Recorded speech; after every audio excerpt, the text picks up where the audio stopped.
Queridos amigos, queridas amigas, bienvenidos a su programa Diálogo Abierto. Estamos felices de estar otra vez con ustedes y agradecemos el privilegio que nos dan de ingresar hasta sus hogares a través de estos medios, ya sea el canal YouTube o ya sea la radio Nuevo Tiempo, aquí en Lima la 103.3 FM y también en las otras ciudades del Perú en otros diales.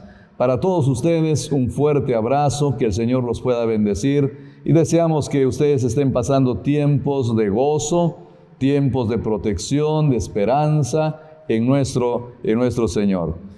Como es costumbre de este programa, nosotros tenemos aquí a un invitado especial y ya está con nosotros el pastor Ronald Aquije. Él es profesor en la Facultad de Teología. Bienvenido, Ronald. Gracias, pastor. Aprovecho para saludar a toda la comunidad que sigue cada fin de semana o durante la semana el repaso de esta lección, ya que aquí nos fortalecemos juntos con la iglesia con el objetivo de estar preparados para la enseñanza de la escuela sabática. Bueno, Ronald, tal vez cuéntanos un poquito. Tú eres ahora el secretario de la facultad también, ¿no es cierto? Estás cumpliendo varias funciones. ¿Qué cursos enseñas? ¿Cómo ves a los chicos aquí en la universidad? Bien, gracias, pastor. Bueno, aquí estamos enseñando algunas materias como administración eclesiástica, también oratoria, pero de manera especial un corazoncito hay en la teología sistemática porque es la dirección de los estudios doctorales. Entonces estamos con estas materias. Creo que hace bastante bien para nuestros jóvenes tener enfocados en la palabra de Dios, por el lado de la sistemática y también por el lado de la práctica, la administración de la iglesia, son, creo, materias. Bueno, es un curso muy importante, la teología sistemática, ¿no? Es un área clave porque de alguna manera se une todos los estudios bíblicos para ahora sistematizándolos, crear conceptos, crear ideas, formular teologías, ¿no? Que creo que es sumamente importante para el funcionamiento de la iglesia, ¿no? Así que gracias por ese servicio que tú haces aquí en la facultad, Ronald. Estamos contentos de verdad del trabajo que tú haces. Vamos a, queridos amigos, ya iniciar nuestro programa, ya el estudio de la palabra de Dios, y para eso tenemos que orar y vamos a pedir acá al pastor Ronald que por favor nos dirija con esta oración. Vamos a orar. Cariñoso Padre, queremos darte gracias en primer lugar por tener el privilegio de acceder a tu palabra, Señor, de estudiarla y de encontrar aquí el alimento, Señor, que necesitamos para continuar adelante en nuestra vida, en nuestra lucha espiritual. Te invitamos, Señor, a estar en medio nuestro y que puedas tú darnos, Señor, el entendimiento de tu palabra. Lo pedimos en el nombre de tu Hijo amado Jesús. Amén. Amén. Muchas gracias. Como ya dijimos, estamos estudiando nosotros una lección muy importante, una lección que está evaluando algunas imágenes, está evaluando algunos símbolos, está trabajando con ideas que están presentes en la Biblia, alusiones que están presentes en la Biblia y que al entenderlas nos ayudan a comprender mejor el texto profético de la palabra de Dios. Porque a veces tenemos ahí algunas palabras, algunas frases que no siempre comprendemos y entonces se nos hace difícil entender la profecía bíblica. Pero gracias a estas lecciones se está consiguiendo entender mejor el texto profético. Esta lección la estudiaremos el sábado 24 de mayo, es la lección 8 y se titula En los Salmos. Y es la primera parte, es decir, la siguiente semana estudiaremos la segunda parte de los Salmos. Y el texto para memorizar de este pasaje está en Apocalipsis 14:1, es un pasaje bastante conocido, dice: Entonces miré y vi al Cordero de pie sobre el monte Sión, y con él 144,000 que tenían el nombre del Cordero y el nombre de su Padre escrito en sus frentes. Así que para iniciar este conversatorio, Ronald, me gustaría que tal vez inicies comentando un poco de este versículo y qué tiene que ver esto con los salmos de forma general, ¿no? Sí.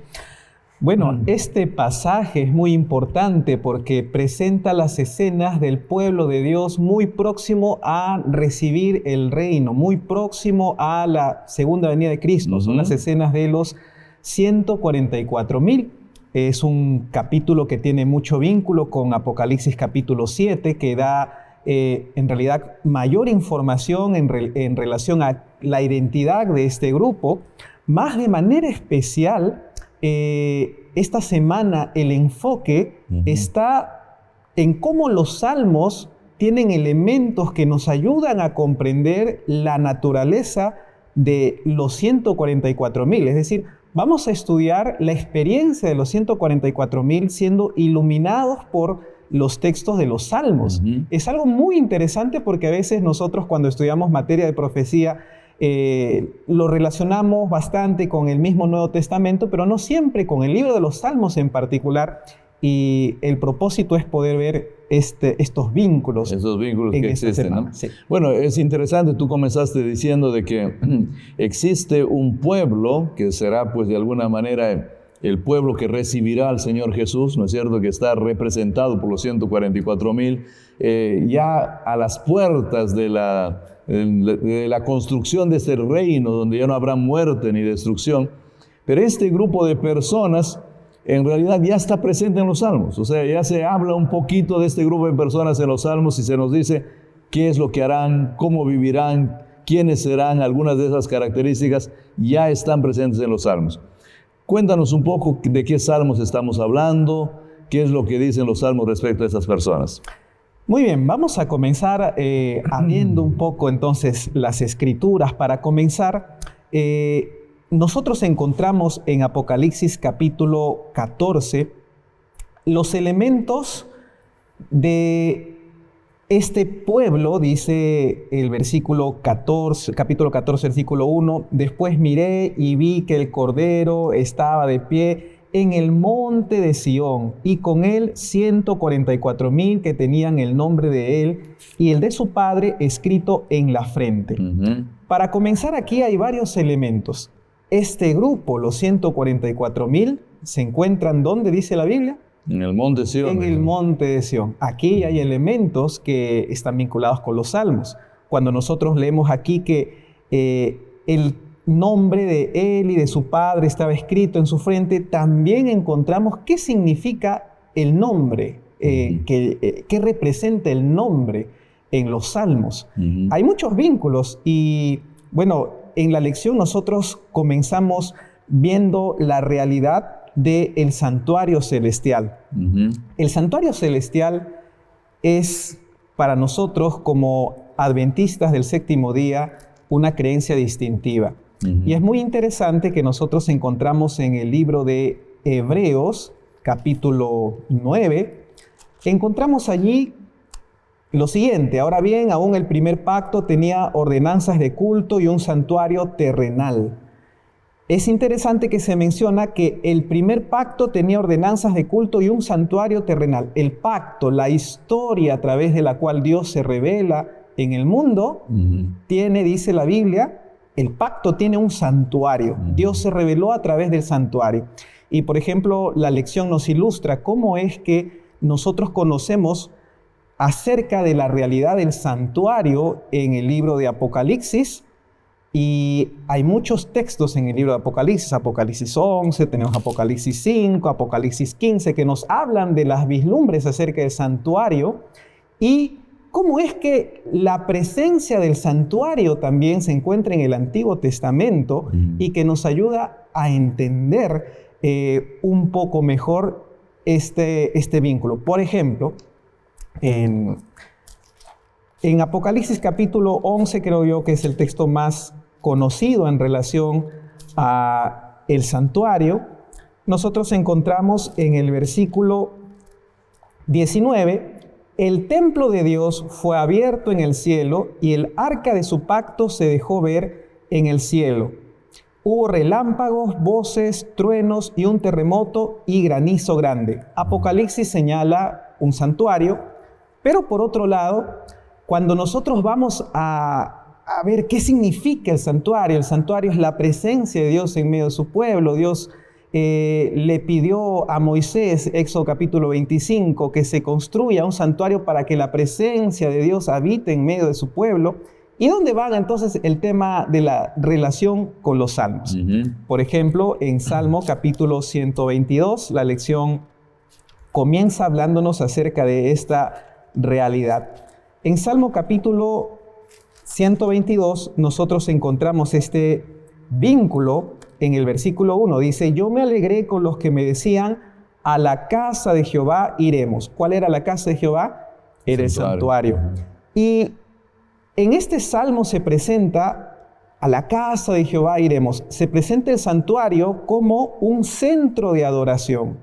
Se presenta el santuario como un lugar donde se buscaba la presencia de Dios. Nosotros encontramos, por ejemplo, en el versículo 6, 7, pedid por la paz de Jerusalén. Era un centro de oración, podríamos decir. Hay un elemento de intercesión en el Salmo 122, lo cual nos ilustra un poco más.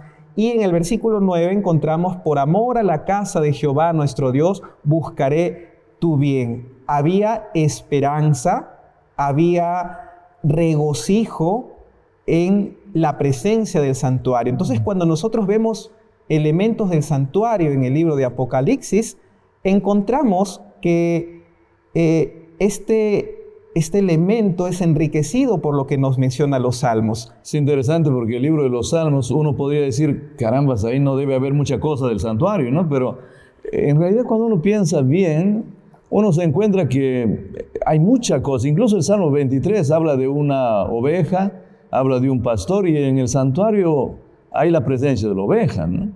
Entonces, ahí se habla al final del Salmo 23 también de un lugar en el que de alguna forma va a ser servida una mesa, ¿no? Y todo esto tiene relación con algunas cosas que estaban en el santuario presente. O sea, los salmos parece que tienen muchas imágenes respecto a la presencia de Dios, porque el santuario, como bien tú mencionabas, de alguna forma también nos ilustra la presencia de Dios. Dios está en medio de su pueblo, por eso Dios tiene un santuario. Siempre fue el deseo de Dios estar de paso en medio de su pueblo, ¿no es cierto? Siempre fue el deseo de Dios convivir con su pueblo, ¿no?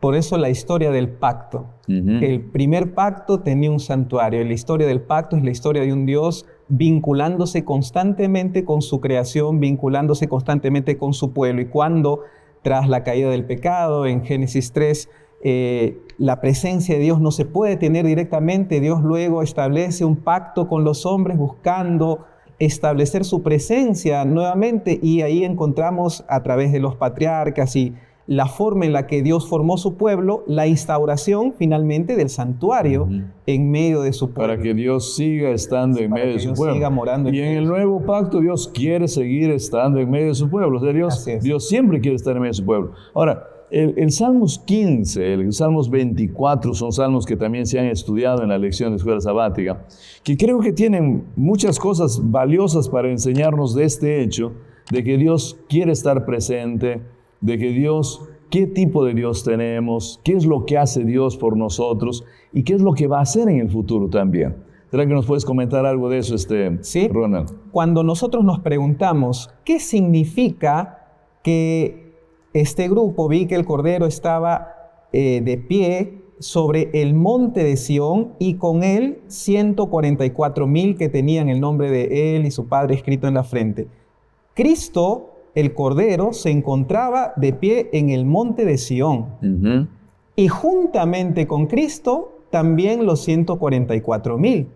La pregunta es, Apocalipsis es un libro simbólico.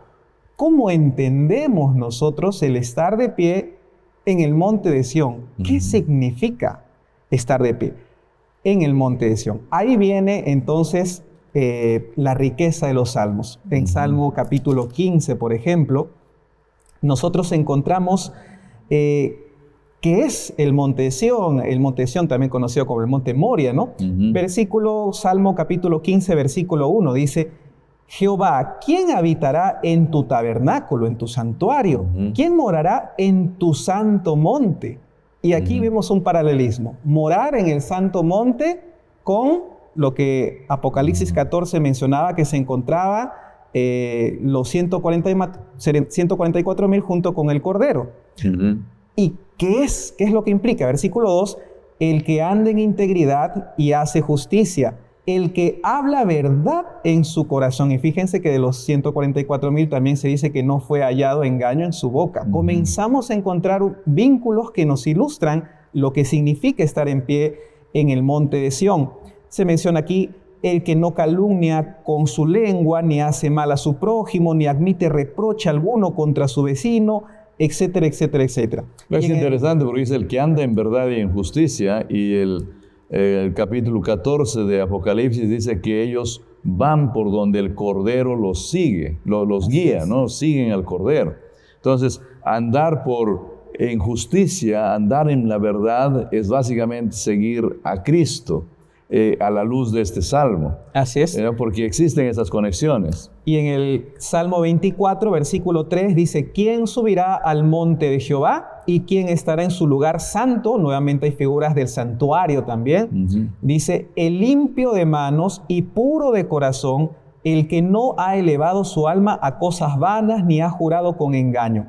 Él recibirá bendición de Jehová y justicia del Dios de salvación. Entonces, ¿cómo nos iluminan los salmos Apocalipsis? ¿Qué significa estar en el monte de Sión? Significa que estas personas son personas íntegras, son personas puras, son personas que buscan la integridad de los principios de Dios en su vida y que han permitido que esta experiencia se manifieste y han permitido que el Cordero haga surgir estos que son los frutos del Espíritu en sus vidas. Ahora, Ronald, es un poco complejo encontrar una persona, hay veces 100% íntegra. Es difícil encontrar una persona en la que no hay mentira en su boca, totalmente honesta. Los seres humanos somos seres humanos que tenemos muchas luchas y vivimos enfrentándonos a esas realidades humanas, ¿no? Entonces, el monte de Sión va a estar vacío, porque ¿cómo va a ocurrir eso? Capaz sería bueno porque estamos ahorita siendo escuchados por muchas personas y claro, uno se evalúa nosotros mismos, bueno, yo mismo, ¿no? Y uno dice: Señor, claro, uno lucha por ser más íntegro cada vez, ser más justo cada vez, pero especialmente en el pasado la vida no siempre ha sido íntegra ni justa. Entonces, ¿qué esperanza tenemos, Ronald? Sí, bueno, es una muy buena pregunta. Cuando nosotros hablamos de la obra de Dios, hablamos de una obra que se perfecciona hasta el día de Jesucristo. Hablamos de una obra en la cual Dios ayuda al ser humano, más encontramos que hay un ideal en el cual el Señor permite que su pueblo represente su carácter, que su pueblo represente los frutos del Espíritu. Ciertamente, cuando nosotros leemos estos pasajes, debemos de leerlos también con la base de las otras declaraciones que nosotros encontramos en las Escrituras, ¿no? Nosotros encontramos que Pablo, por ejemplo, nos menciona en 1 Corintios capítulo 10, en relación al tema de que el ser humano se engaña a sí mismo si dice que vive sin pecado. No obstante, esta experiencia en concreto significa la búsqueda del ser humano, a pesar de su pecaminosidad, a pesar de su deficiencia. Hay un sentido de perseverancia en mantenerse en el camino y no permitir que las derrotas o los fracasos en su vida, porque siguen siendo imperfectos, sean lo que los termine derrotando y apartándose del camino. Nosotros recordamos lo que Jesús nos enseñó, Mateo 24:13, el que perseverare hasta el fin será salvo. Y la experiencia cristiana Es un camino de perseveraciones. No significa aquí que nunca ya han cometido pecado o dejan de cometerlo, sino que hay una perseverancia que se mantiene allí con el Cordero, pegado al Cordero, buscando el camino de lo que Salmos 24. Ahora, Apocalipsis 14, Ronald, dice, el texto dice que ahí está el Cordero en el monte Sión, ¿no? Es interesante, no dice el Señor Jesús, no dice el Mesías, dice el Cordero. ¿Significa que va a estar las personas al lado de un cordero? O sea, ¿o por qué usa la palabra cordero Apocalipsis 14? Y de paso, ¿qué es lo que representa en el Antiguo Testamento el cordero? ¿Por qué es tan importante? Y en los Salmos también el cordero va a estar presente, ¿no? ¿Qué es lo que nos indicaría este hecho de que ahí estemos acompañados del cordero? Sí. Creo que esta pregunta tiene mucha relación con la anterior también, porque ahí justamente se nos arroja luz. La imperfección humana lavada por la sangre de Jesús. De hecho, el hecho de que estos 144,000 no estén en el monte de Sión solos, nos dice que no es una justificación propia. Nos habla de que ahí está la presencia corderil, podríamos decir, la presencia del Cordero. Él es el que los hace justos a través de sus pecados. La presencia del sacrificio. Del sacrificio de nuestro Señor. Bueno, creo que nosotros encontramos en el libro de Levítico, capítulo 1, cuando los miembros del pueblo de Israel cometían errores, cometían pecados, ellos iban y presentaban un corderito. De hecho, Levítico 1, Levítico 4 menciona que ellos ponían su mano sobre el corderito. Había un sentido de transferencia simbólica de la maldad, de su pecado sobre ese corderito que luego era allí en el altar de sacrificio quemado como un holocausto. Y parte de estos ritos que se hacían en el santuario implicaban también esparcir la sangre sobre los cuernos del altar, lo cual está siendo una representación de aquel Cordero que Juan el Bautista identificaría como el Cordero de Dios que quita el pecado del mundo. Y de hecho la figura del Cordero es importante en el libro de Apocalipsis, porque así se presenta Jesús en Apocalipsis 5. Y ¿cómo sabemos que es Jesucristo? Porque en Apocalipsis 5:9 dice, y cantaban un cántico nuevo diciendo, digno eres de tomar el libro y de abrir sus sellos, porque tú fuiste inmolado y con tu sangre nos has redimido para Dios. En pocas palabras, la figura del Cordero tiene que ver con aquel que se inmoló por nosotros y que derramó su sangre por nosotros. Toda la Biblia, el Nuevo Testamento, nos explica que esa es la obra de Jesús. Entonces hay esperanza, el monte Sión no va a estar vacío, ¿no? El monte Sión no va a estar vacío. El monte va a estar lleno de personas. Todos los redimidos. Los redimidos que de alguna manera entregaron su vida. Que fueron perseverantes.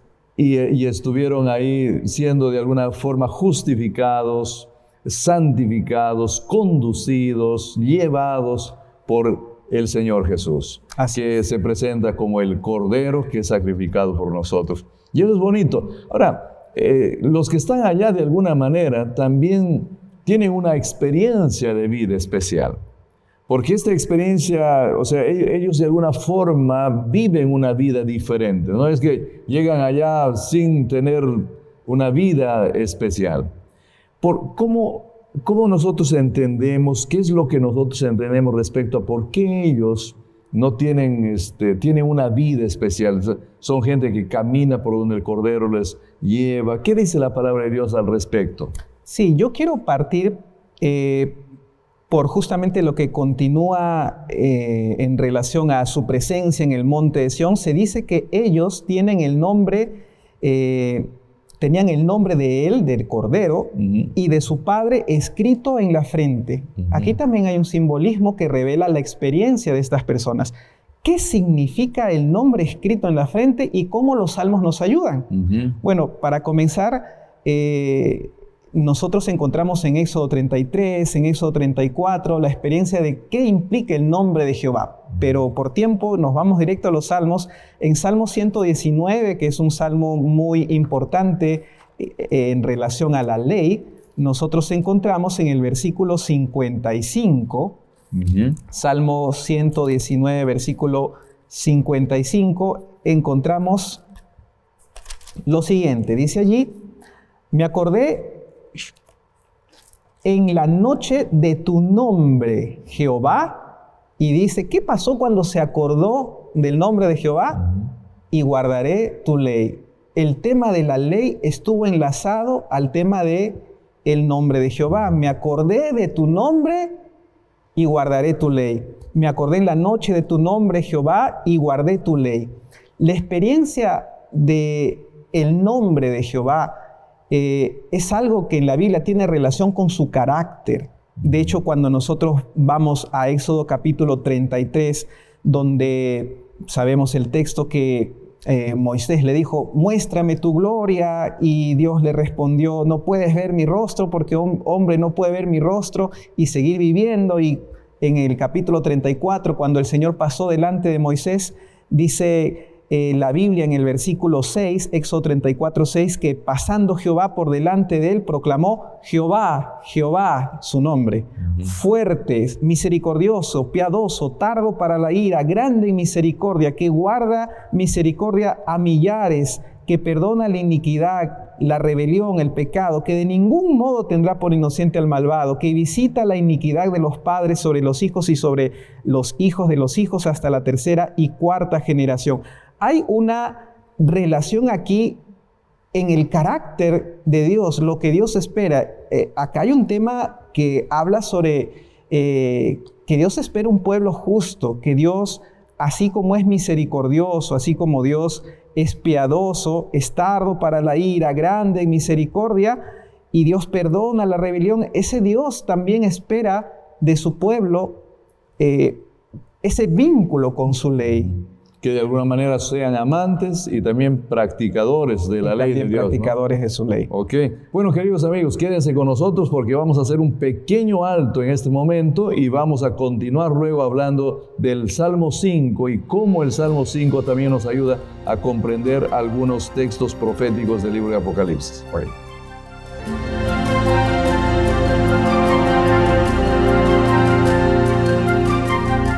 Olá, mi nombre es Laura, soy de Brasil y hoy estudio Ciencias de la Comunicación en la Universidad Peruana Unión. Hola, soy Lishelin Aguiar, estudio Ciencias de la Comunicación aquí en la Universidad Peruana Unión, soy de Ecuador y tengo 19 años. Cuando llegué acá yo hice muchas amistades, primeramente con los peruanos y también con otros extranjeros. Yo conocí extranjeros de Honduras, de Venezuela, de Estados Unidos y también una compañera de Brasil. Lo maravilloso de estudiar aquí en la Universidad Peruana Unión es poder envolverme y compartir con esas personas, tanto su música, su cultura, el idioma, que es también una parte que valoro demasiado. Tener una experiencia maravillosa con ellos y comprender que acá yo no voy solamente a estudiar, yo voy también a desarrollar mi parte social, que es tan importante en las ciencias de la comunicación. Ver que desde la primera aula nosotros ya empezamos a desenvolvernos un poco en nuestra carrera, tenemos contacto con los medios, tanto no solo en la parte escrita, sino también en la parte audiovisual, estamos en contacto con las cámaras y eso es lo que a mí me encanta, me apasiona. El espacio de TV, que es el mayor de las universidades peruanas, el set de radio moderno con varios aparatos donde yo puedo desarrollar y ya tener una experiencia profesional dentro de la propia universidad.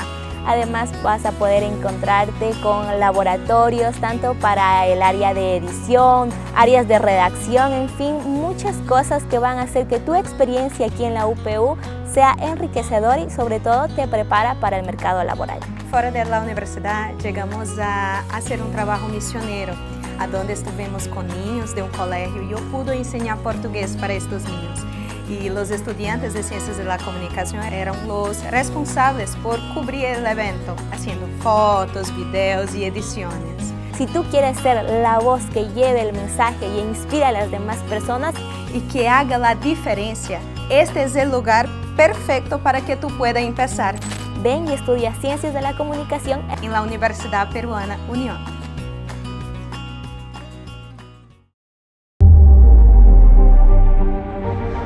en un universo lleno de posibilidades visuales e infinita creatividad. Con cada imagen que captures, con cada historia que narres, llevarás el arte de las comunicaciones a un nuevo nivel de expresión. Estudia Comunicación Audiovisual y Medios Interactivos. En la UPU, construimos tu mejor versión.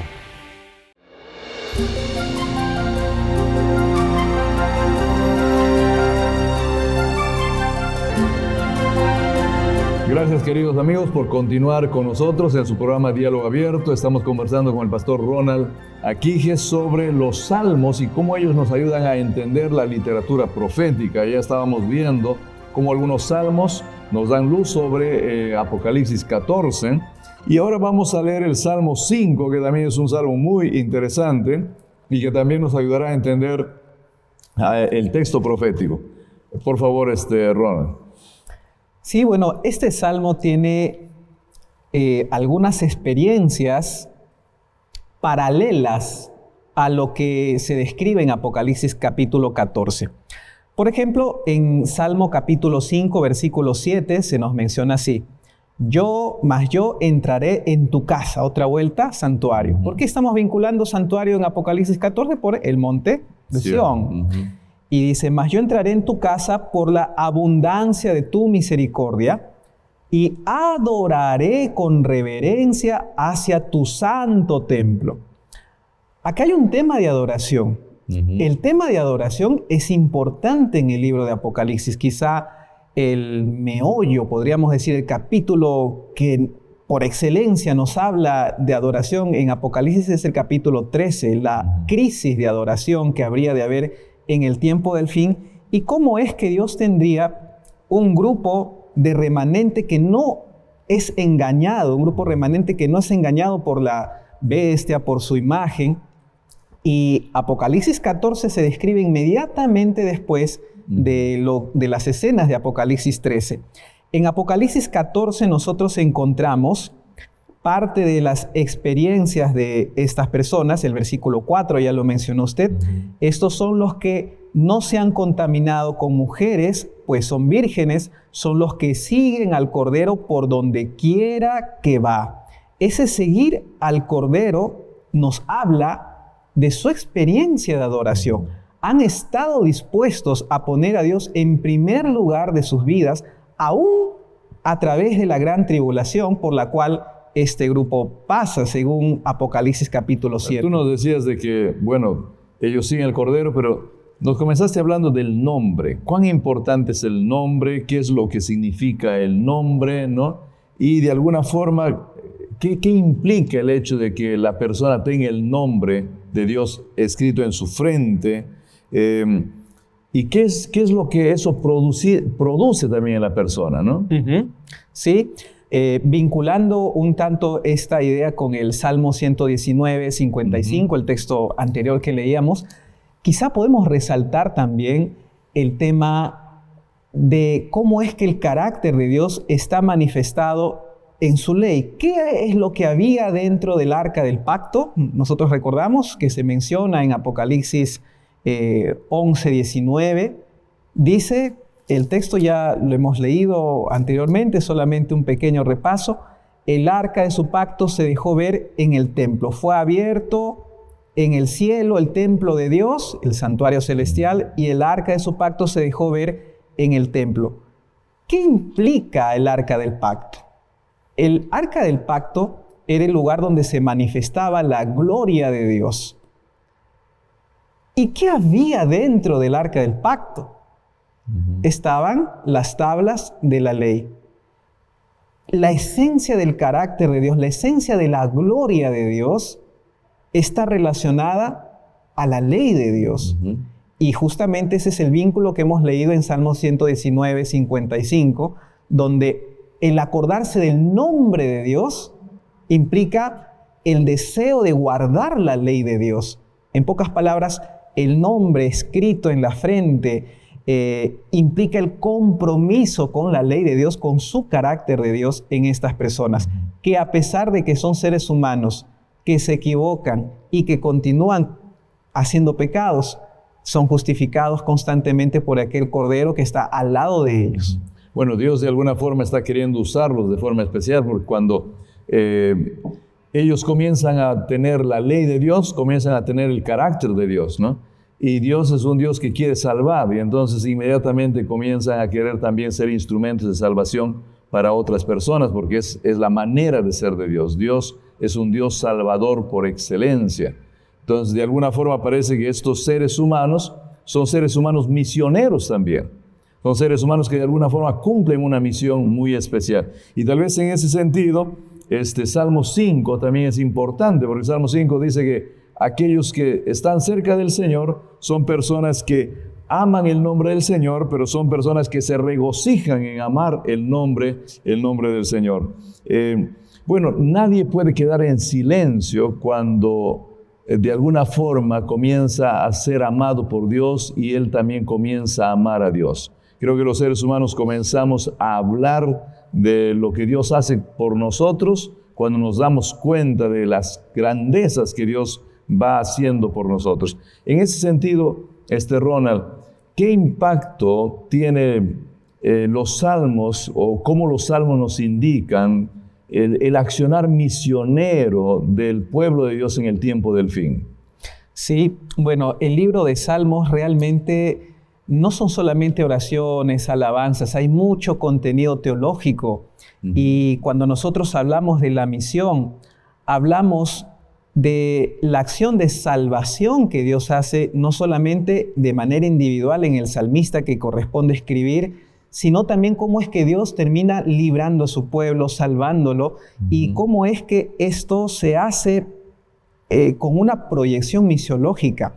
Es muy interesante. Nosotros, por ejemplo, podemos leer en el Salmo capítulo 6, encontramos a ese Dios que libra. Vuélvete, Jehová, libra mi alma, sálvame por tu misericordia. Y nosotros encontramos en el versículo 9 también: Jehová ha oído mi ruego, ha recibido Jehová mi oración. Se avergonzarán y se turbarán mucho todos mis enemigos, y se volverán de repente, serán avergonzados. Hay un sentido de la obra que Dios hace, en el contraste en la proyección de Dios y de sus valores, y la proyección de quienes son considerados como enemigos del pueblo de Dios y sus valores, lo que finalmente habla de una obra en la conciencia finalmente de Dios. Y en ese sentido, el Salmo 5 que nosotros estamos leyendo también nos menciona el del versículo 11, un aspecto misional. El versículo 11 y versículo 12 dice así: pero alégrense todos los que en ti confían, den voces de júbilo para siempre, porque tú los defiendes, en ti se regocijen los que aman tu nombre. La pregunta es, ¿quién desea vivir alegre? ¿Quién desea tener esta experiencia de júbilo? ¿Quién desea ser defendido por Dios? ¿Qué necesita hacer? Necesita venir y adorar a la casa de ese Dios del cual habla David en su salmo. Hay un sentido misional. Versículo 7: yo entraré en tu casa por la abundancia de tu misericordia y adoraré con reverencia hacia tu santo templo.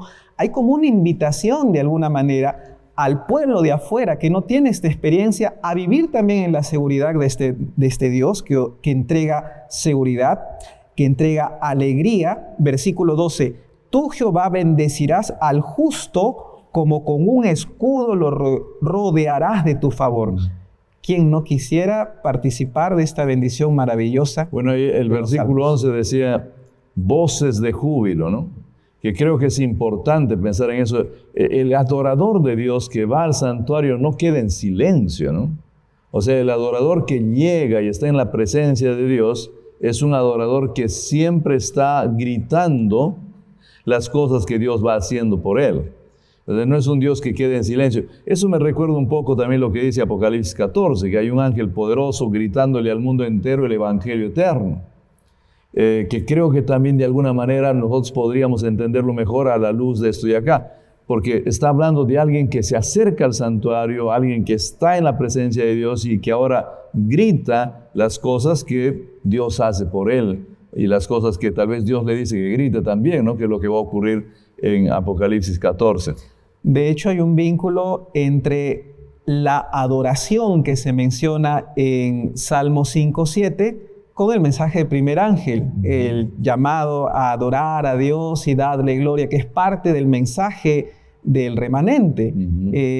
Hay una conexión directa con la misión también. Nosotros somos llamados a que el mundo en general, que es consciente del juicio que se proclama en el mensaje del primer ángel, se convierta en adoradores de Dios, porque la participación en el juicio en realidad es una buena noticia. Dios nos permite participar del juicio porque es el proceso por el cual nosotros somos habilitados entonces para recibir a Jesús cuando venga en su segunda venida. Bueno, con certeza, si hay una conexión entre Apocalipsis 14:7 que tiene que ver con el primer mensaje, es adora al Señor tu Dios, ¿no? Mientras aquí el Salmos 5 nos dice que nosotros tenemos que ir y adorar en la presencia del Señor, en el santuario. Entonces, de alguna manera la misión también está conectada, porque Apocalipsis 14 con certeza tiene que ver con la misión. Con la misión, con correcto. la misión. Bueno, ¿qué es lo que ocurre con estas personas que llegan al santuario? Ellos llegan al santuario, quedan ahí, son perdonados, no son perdonados, llegan con sus pecados. ¿Qué nos dice el Salmo 51 al respecto? Sí, el Salmo 51 es uno de los preferidos cuando se estudia, porque conocemos el contexto de la oración de arrepentimiento de David tras su pecado con Betsabé. Y nosotros encontramos en el versículo 7, purifícame con hisopo y seré limpio, lávame y seré más blanco que la nieve. El ir a la presencia de Dios es para aquella persona que tiene la oportunidad de ir allí al santuario donde tenía lugar el sacrificio que representaba el sacrificio que Jesucristo haría. Nos habla de la experiencia de la purificación, del perdón, de que Dios coloca un corazón nuevo en estas personas. Es maravilloso. El versículo 9 dice, esconde tu rostro de mis pecados y borra todas mis maldades. Crea en mí, Dios, un corazón limpio y renueva un espíritu recto delante de mí. Esa actitud es muy interesante, ¿no? Crea en mí, Señor, algo diferente. No quiero ser lo que soy, quiero ser una cosa diferente. Y haz lo que yo no puedo hacer. El verbo aquí es la acción que únicamente Dios puede hacer, bará, lo que Dios puede crear. Y es interesante que Dios tiene el poder de crear de la nada. A eso se refiere cuando Dios crea.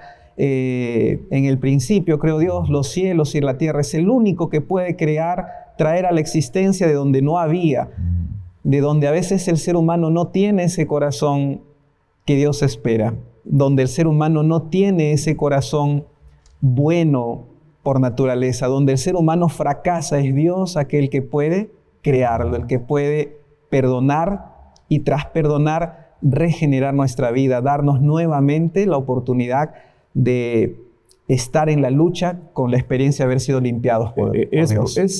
Sería correcto decir, entre las muchas otras cosas que Dios crea cuando recrea al ser humano, ¿no? Nos hace nuevos, cambia nuestro carácter, cambia nuestros gustos, cambia nuestra forma de vestir, cambia nuestra forma de hablar, cambia nuestras amistades, nuestra sociedad, nos incluye a una nueva familia. O sea, entre las muchas cosas que Dios recrea y que lo hará todavía en el futuro, es la misión de vida, el objetivo por el cual vivimos. ¿También se cambia o no? ¿O cómo lo miras tú, Ronald?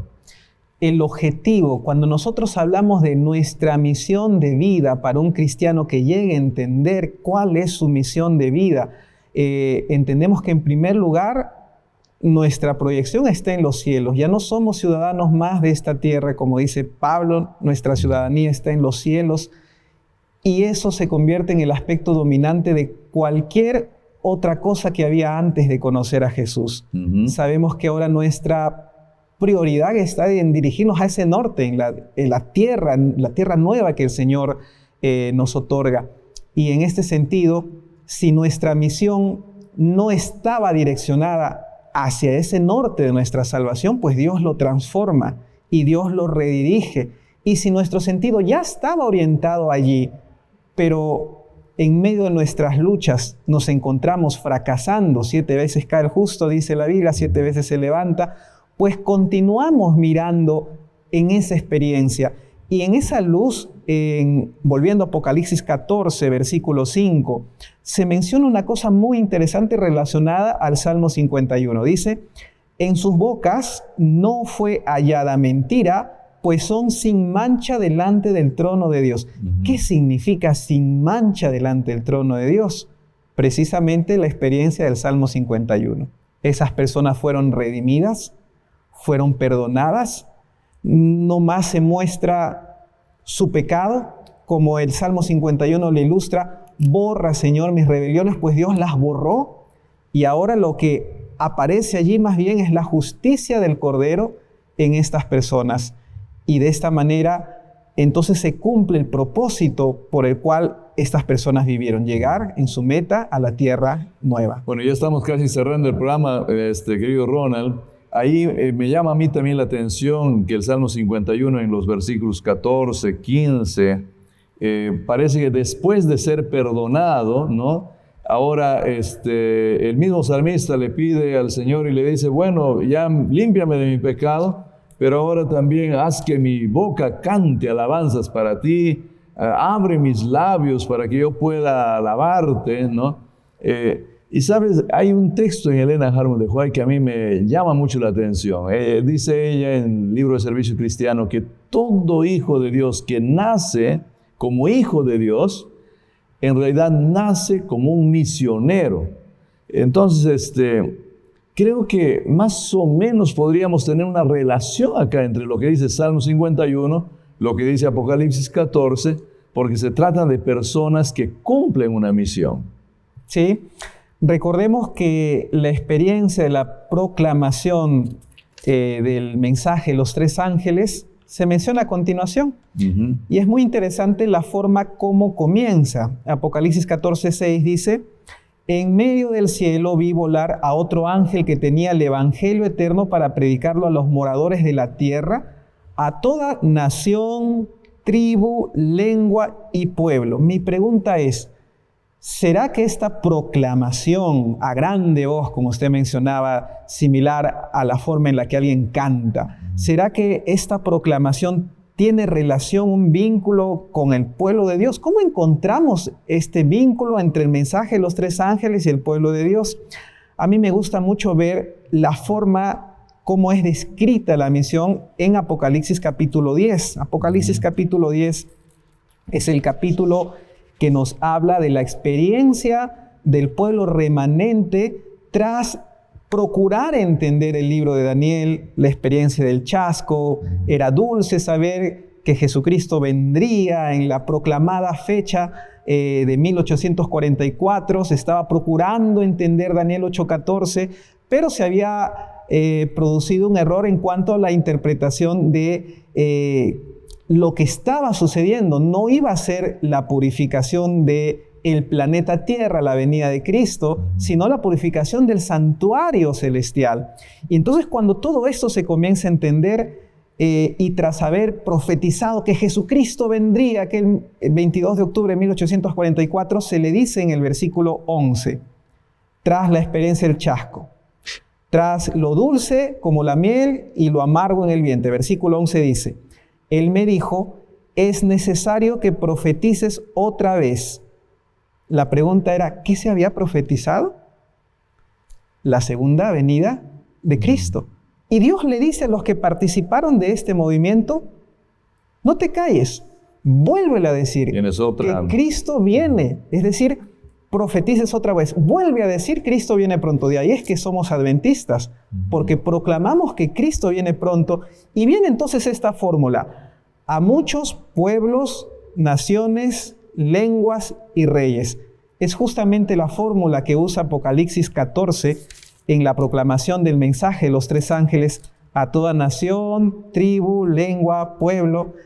Y este es la obra de los que conocemos a Dios y somos parte, tenemos el privilegio de conocerlo a Dios y podríamos llamarnos con humildad el pueblo remanente, no porque es un fin en sí mismo, sino porque estamos aquí para cumplir una misión. No se trata de decir soy el remanente en un sentido de orgullo, sino en un sentido misional. De responsabilidad. De una enorme responsabilidad que pesa sobre nuestros hombros. Bueno, el tiempo ya nos ha ganado, querido Ronald. Vamos a dejar que cierres con algunas palabras para nuestros amigos y luego de eso yo también daré unas palabras y estaremos orando en esta lección importante en la que evaluamos algunos salmos y nos ayudan a entender especialmente Apocalipsis 14.